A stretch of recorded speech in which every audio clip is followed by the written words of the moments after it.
Hello friends, welcome to our channel Mechanical Motivator. In this video, we will be seeing concept of gyroscopic couple in four-wheelers. So as we already saw, these applications in ships, aeroplanes and bikes also. So this is a common application and basic principle is just imagine a rotor, just fix a rotor in a particular axis. For example, fix it in y-axis. A rotor is rotating in a y-axis and this axis is called spin axis or axis of spin. If we give a rotation to in a axis which is perpendicular to this y-axis, that is z-axis, and this axis is called precision axis or axis of precision. So automatically there will be a torque perpendicular to both the axis. So the third axis is called as the torque axis, and in this axis we will be getting two different couple. One will be reactive and another one will be active. So this is the basic concept. So we're going to use this principle in four-wheelers, that is cars.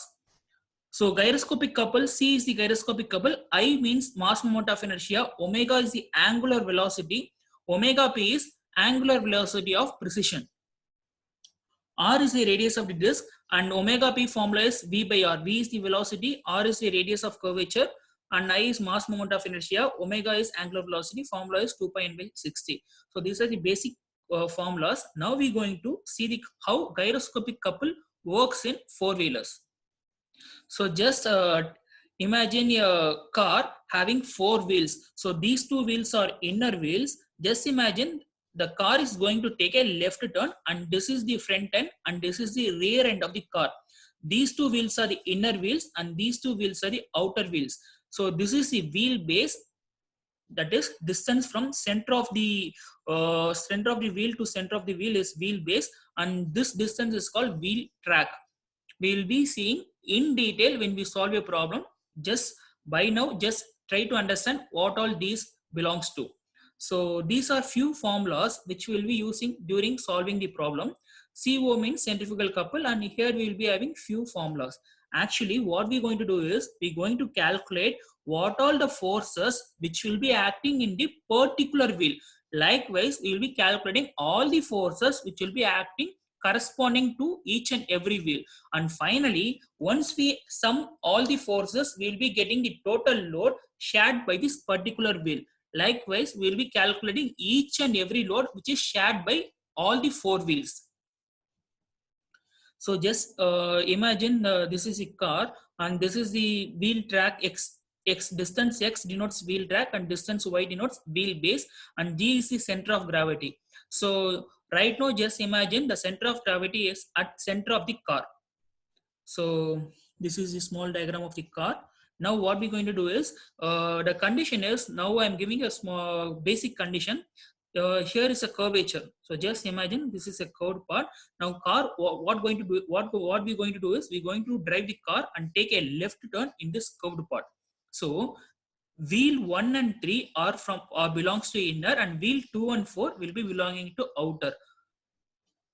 So just imagine the total weight of the car will be acting downwards. So that is W. This W will be shared by the four wheels. So reaction forces, that is the reaction forces will be acting opposite direction of the force which acting downwards. So this weight will be acting downwards. To counterattack, we will be having a reaction in all the four wheels, and they can be written as W by 4, W by 4, W by 4, W by 4. Since there are four wheels, we're going to share the entire weight by the four wheels. So this is the basic concept. Now we're going to use how now we're going to see how gyroscopic couple going to act in the four-wheeler. So just imagine this is a car. Now what we're going to do is the same concept is actually the engine will be rotating in particular axis or in particular direction, either clockwise or anti-clockwise. If we try to turn, if we use the steering and try to turn, now what we're going to do, we are giving a rotation in another direction which is perpendicular to the engine. So automatically what happens, there are two different rotation. So automatically the car tends to roll due to gyroscopic couple. So the car is, just imagine the car is not going to entirely roll, but there will be some tilt. that is like this. So outer wheels will be in the ground and inner wheels will be in the air. So try to imagine, this is the basic principle of gyroscopic couple. The engine which will be rotating will be in axis of spin, and when we try to take a left turn, there we will be giving a direction right. So left, if you want to turn, means we will be turning the steering. So automatically there we will be having the precision axis. So automatically what happens, the third rotation will try to roll the car. So this is mainly because of gyroscopic couple. So when we are taking a left turn, automatically the right side of the outer wheels will be in ground and inner wheels will be in air. Try to keep this in mind. So same thing. So just make a tableau column so that it will be very useful for us. So as we said, front wheel means 1 and 3 belongs to 1 and 2 belongs to front. So see here. So wheel 1 and wheel 2 will be belonging to front, and wheel 3 and wheel 4 belonging to rear. Wheel 3 and wheel 4 rear, and wheel 1 and wheel 3 will be belonging to inner, and wheel 2 and wheel 4 will be belonging to outer. Just make the tableau column.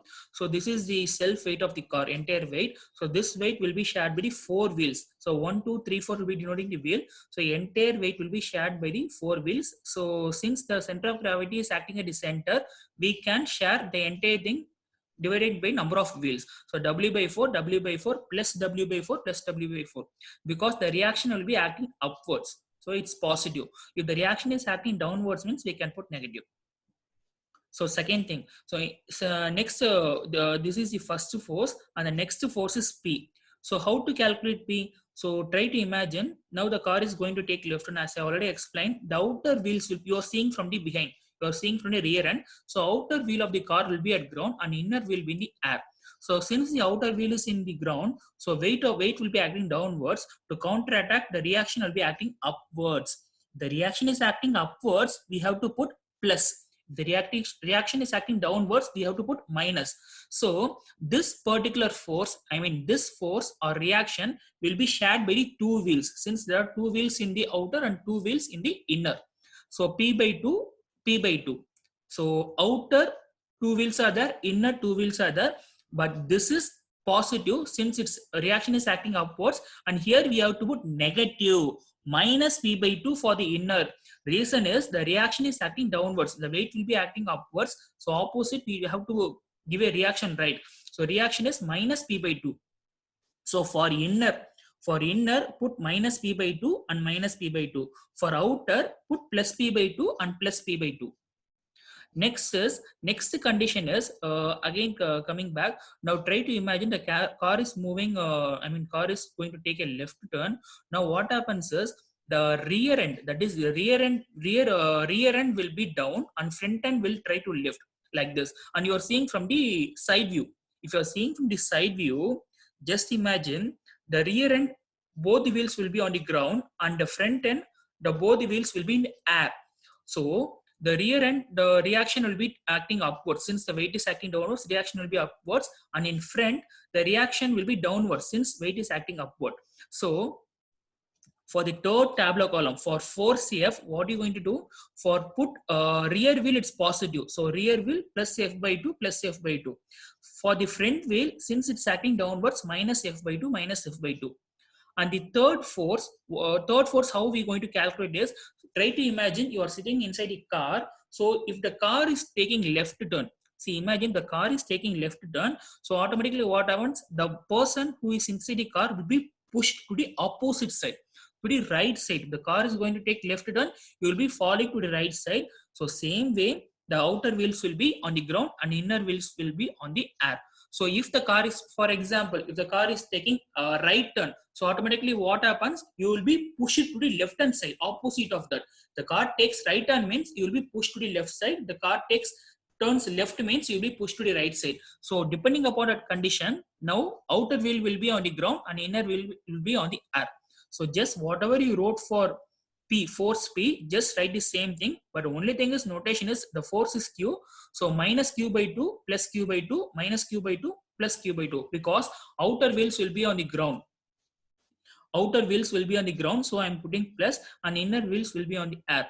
And this force P is nothing but couple for the wheel, CW will be denoting centrifugal, couple for wheel, and F will be denoting couple for the engine, due to engine, force due to engine, and Q is nothing but CO means centrifugal couple.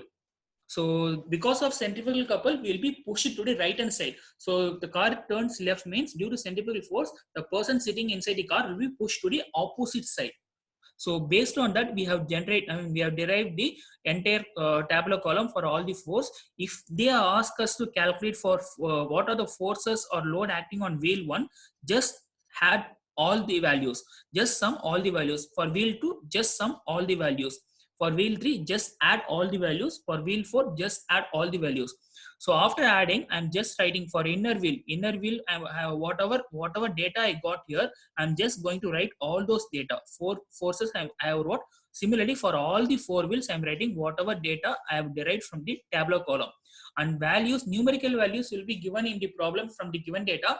By using those data, we can just give a numerical value and calculate how much load is acting on each wheel. So these are the basic formulas which we will be using while solving the problem. In next video, I will be explaining 2 basic problems. After understanding the concept of gyroscopic couple in 4-wheelers, if you see the problem means it's very easy for you to understand. I hope it's very clear, and if in case if you are having any doubt means just type in the comment section.